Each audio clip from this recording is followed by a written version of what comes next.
ACP Aryan को एक function में सम्मानित किया जा रहा था। तभी इसी दौरान किसी ने उसे गोली मार दी और उसकी मौत हो गई। तभी उसका साथी एंटनी, जो कि पुलिस वाला था, उसकी नजर एक बिल्डिंग पर पड़ती है जहां उसे एक भागता हुआ आदमी दिखाई देता है। यह देखकर एंटनी और बाकी पुलिस वाले बिल्डिंग के पास जाकर कातिल को ढूंढने जाते हैं, लेकिन वहां कोई भी नहीं मिलता। इसके बाद इस केस को एसीपी आर्यन के दोस्त एंटनी को सौंप दिया जाता है। तभी इन्वेस्टिगेशन के दौरान एंटनी को एक लोकल गैंगस्टर रो के बारे में पता चलता है, जिसे कुछ दिन पहले उसी बिल्डिंग के आसपास देखा गया था जहां से गोली चली थी। तब एंटनी रो को पकड़ता है और उससे पूछता है कि उसने क्यों गोली मारी। तब वह कहता है, नहीं, इसमें मेरा कोई हाथ नहीं है। इसके बाद सच उगलवाने के लिए एंटनी रो की पत्नी के साथ बेहूदगी वाली हरकत करने लगता है, लेकिन फिर भी रो कहता है कि इसमें उसका कोई हाथ नहीं है। फिर इसके बाद पुलिस वाला एंटनी फॉरेंसिक टीम के साथ उसी जगह जाता है, लेकिन उन्हें वहां कोई सबूत नहीं मिलता। लेकिन तभी एक दिन इंस्पेक्टर एंटनी को कातिल के बारे में पता चल जाता है और जैसे ही वह कार चलाकर जा रहा होता है, तभी उसके आगे एक ट्रक जा रही होती है, जिसके अंदर से एक फ्रिज गिरता है और उसकी गाड़ी से टकरा जाता है, जिससे वह घायल हो जाता है और उसे कुछ भी याद नहीं रहता, यानी वह अपनी याददाश्त खो बैठता है। वही फरहान नाम का एक पुलिस वाला, जो सिर्फ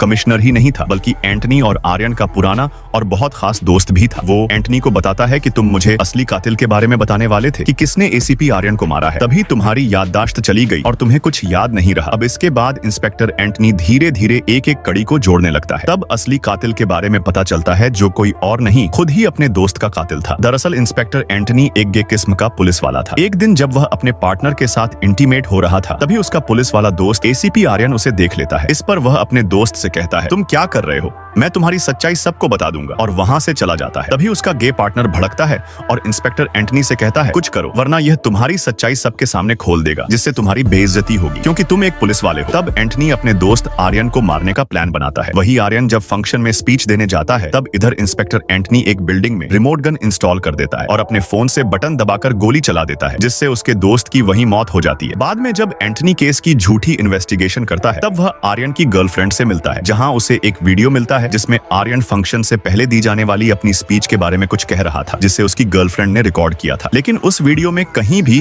उसके पर्सनल राज के बारे में कुछ नहीं था। यहीं पर एंटनी को समझ आता है कि उसने बेवजह अपने दोस्त को मार डाला। उसने तो उसकी सच्चाई को फंक्शन में बताने का कोई इरादा नहीं रखा था। अब एंटनी को अपने किए पर पछतावा होने लगता है। तब वह खुद कमिश्नर फरहान को कॉल करता है और अपना गुनाह कबूल कर लेता है।